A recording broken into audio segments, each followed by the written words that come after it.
SeaWorld San Diego is the original SeaWorld park, opening all the way back in spring 1964, so over 60 years ago. The park was built in Mission Bay, San Diego, a 12-minute drive from the San Diego International Airport and also downtown San Diego. It also happens to be located only 5 minutes away from the beach and is directly off of the main interstate, so it is super accessible. The park was founded by a group of UCLA graduates who wanted to build an underwater restaurant, and when that didn't work out, they settled on a theme park instead. It originally only took up 22 acres of land. To put that in perspective, the park is now 189 acres. So obviously, it was a big success, because now this is one of 4 SeaWorld parks around the world. They are open almost every day of the year, receive millions of visitors annually, making this one of America's most visited theme parks. And in today's video, we're going to dive into everything that you can expect with SeaWorld San Diego, talk about the rides, attractions, tips, and everything in between. Now, one of the first things I really wanted to mention is just how much investment this property has been receiving over the past couple of years specifically. When I first visited SeaWorld San Diego, they are home to 2 roller coasters, Manta and Journey to Atlantis. Since 2016, they've added Electric Eel, Emperor, and Arctic Rescue, which completely redefines the skyline of SeaWorld San Diego. And that's impressive because unfortunately, this park has a height limit of around 150 feet that they have to work around. The only attraction here that exceeds that height limit is the Sky Tower, and that's because it was grandfathered in. It was put in place before the height limit. But they've gotten pretty creative with these rides despite the restrictions. And because SeaWorld San Diego is on relatively flat ground, you can see the rides from anywhere, literally miles away.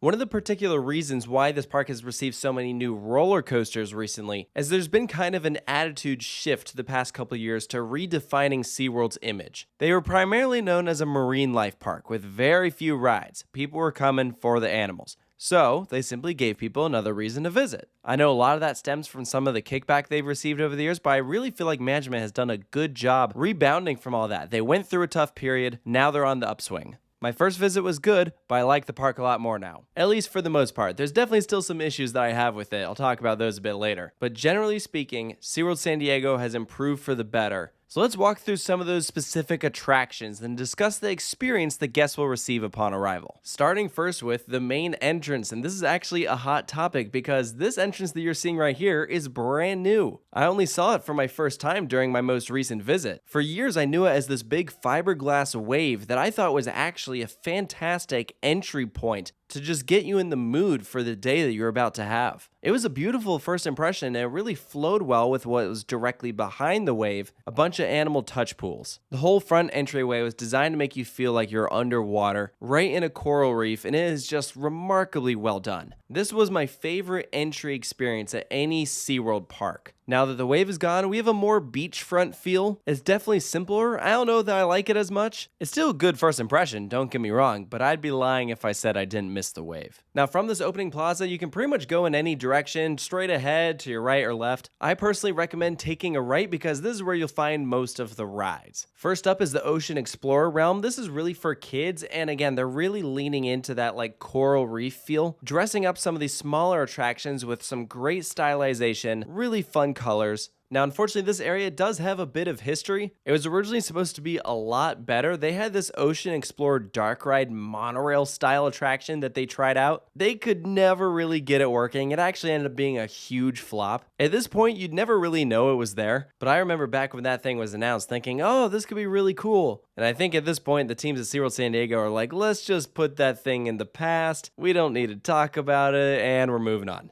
Just past that though, you'll get to Electric Eel, which is a Skyrocket 2. This is an exact clone that you can find now all over the world. This one does operate with a 3-car train, so that's 18 passengers at a time, and unfortunately this ride does have comfort collars, which makes the ride worse because it can operate perfectly fine without them, and it's just another thing that gets in the way from what are already uncomfortably tight trains. Do also take note that Electric Eel is one of several roller coasters in this park that has a locker policy. All your loose items gotta go inside. This is pretty standard across the SeaWorld chain. One thing in particular though with SeaWorld San Diego that I do not like is that they don't have a movable locker. So you can't just pay one price and then send that same locker to all these different locations following you throughout the day. So if you have the ability to visit with just items that can fit in a sealed pocket, that is what I recommend. You'll save yourself time and the hassle. Just behind Electric Eel is Journey to Atlantis. This was the original SeaWorld San Diego roller coaster. It opened back in 2004, so think about that for a second. This park operated for 40 years without a single roller coaster. That's kind of wild to think about. But you can find a journey to Atlantis across all 3 of the American SeaWorld parks. This one is the most roller coaster-like. It's a custom layout. There's an elevator lift hill, a really awesome drop. Definitely a wet one, but something you should absolutely do when you come to the park. And just past that, we get to Emperor. This is their tallest and fastest roller coaster. It opened up in 2022, replacing part of the old parking lot. SeaWorld San Diego is rather landlocked, so as of the past couple of years, when they've been adding new attractions, they've just been taking up some of the old parking lot space. Fine by me, and actually there is room right next to Emperor if they want to fit in another roller coaster. Don't be surprised if we see something go there one day. My personal pick would be actually a surf coaster, something like Pipeline at SeaWorld Orlando. I feel like they could really lean into the San Diego surf culture, and it'd give that park a ride that's unique to the West Coast and have lots of airtime.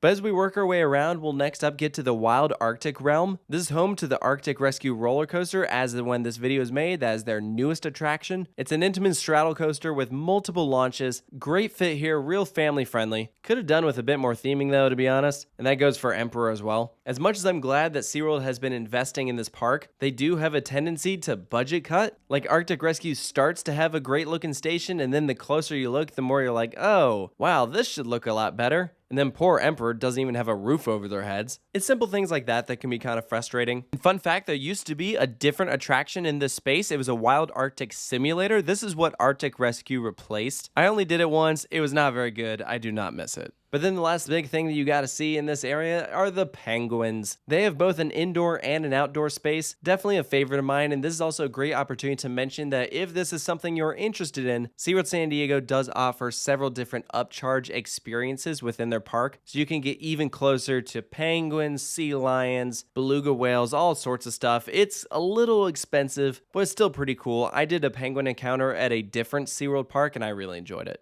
So that's the right side of SeaWorld San Diego. As you work your way across, there's a few different pathways you could take, including cutting through the Sesame Street Bay of Play. But for this, we'll hover around the back end. You're going to walk past a few different stadiums, one of which is home to the Dolphins. This is a very popular show, or sorry, they don't use the word show anymore. This is a very popular presentation. One of the big 3 in the park. It's dolphins, orcas, and then sea lions. One of the big criticisms that SeaWorld San Diego received is that the park was too entertainment focused, and so they made a shift to make things geared more towards education. The only time I ever saw their sea lion show is when it was a spoof of The Tonight Show with Clyde and Seymour. It was super cheesy and definitely for kids, but now it is flippers, facts, and fun. The sea lion experience. So it just kind of shows you how things have changed over time. All things considered, I still thought they were pretty well done. It's been a couple of years since I've seen one of their presentations, but I remember enjoying them. On the backside of the park, we also have a couple more animal exhibits. There's a shark tunnel. That's a really cool one. Turtle Reef. That's also where you'll find a really cool flat ride, in my opinion. It's called Riptide Rescue. It's like your classic Troika, but they themed it up to look like boats. I thought that was clever. And as you're walking along these pathways, you'll also get great views of Mission Bay. There's a few overlooks set up so you can just watch boats going by and really take your time. It's a lot quieter back here, and as much as that can be nice sometimes, it also can have the opposite effect, where it's a little weird, where it feels like there should be something else back there to draw in your guests to visit this area. They need another big ride, something that you can see from the other side of the park to draw guests in. Because as of now, the only real attraction that's back there is the Bayside Sky Ride, which I enjoy. It gives great views of Mission Bay, although I don't really like how it's an upcharge.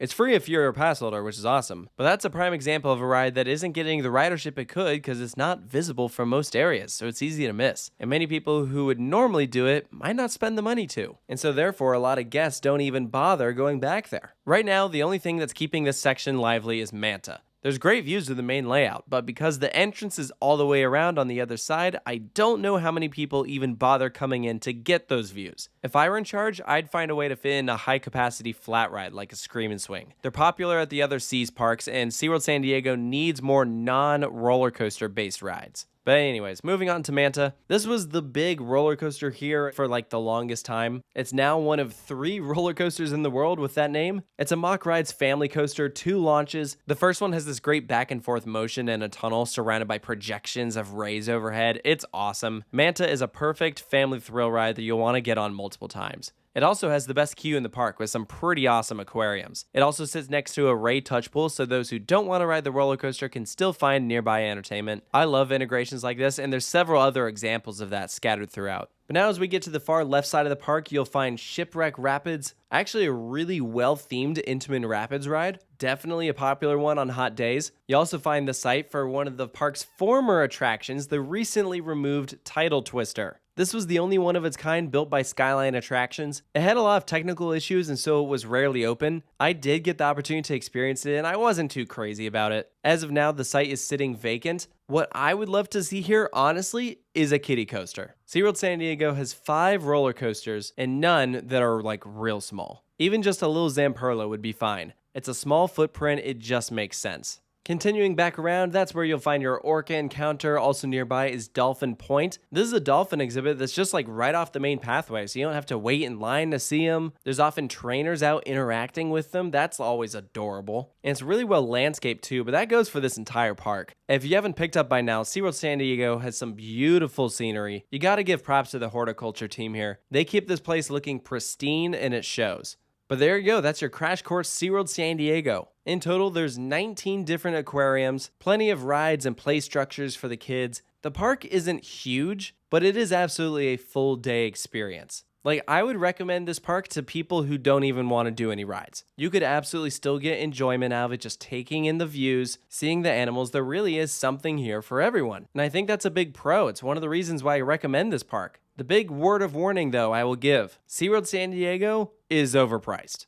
Now, I know that California in general is really expensive, but some of these prices are outrageous. If you buy a ticket at the gate, you're paying over $115, which is kind of wild. Not sure why anyone would pay that, because if you bought a fun card online, it'd get you in all year and it's literally cheaper. So don't ever buy a ticket at the gate. If anything, keep an eye out for online deals, because right now, if you buy a ticket in advance, you can get in for as low as $50. They do a tiered pricing system, so if you go on a non-peak day, it'll be less. But I feel like the way they really make their money is with food and merchandise sales. Because everyone needs to eat, and they take advantage of that. And this is not just a SeaWorld San Diego problem. This is across all the SeaWorld, Six Flags, Cedar Fair properties. But SeaWorld in particular is bad. They even have the audacity to throw in the 5% surcharge that everyone just loves so much. And it just feels like the definition of nickel and diming. Like, how can we get every last dollar out of you? At least the food here isn't tasteless. Like, it's not amazing, but some places are definitely better than others. I'd still take it over Six Flags food, that's for sure. But to wrap things up, this is a park that I really have never had a bad visit at. They have a great ride lineup. The park is well themed, not like heavily elaborately themed like Disney or Universal, but all just has a nice aesthetic, assuming they didn't cut the budget for it. But when they want things to look nice, they do. So let me know down in the comments below if you've had the opportunity to visit SeaWorld San Diego, if you agree with the points that I brought up. Of course, stay tuned for more park reviews here at Coaster Studios, and I'll see you next time.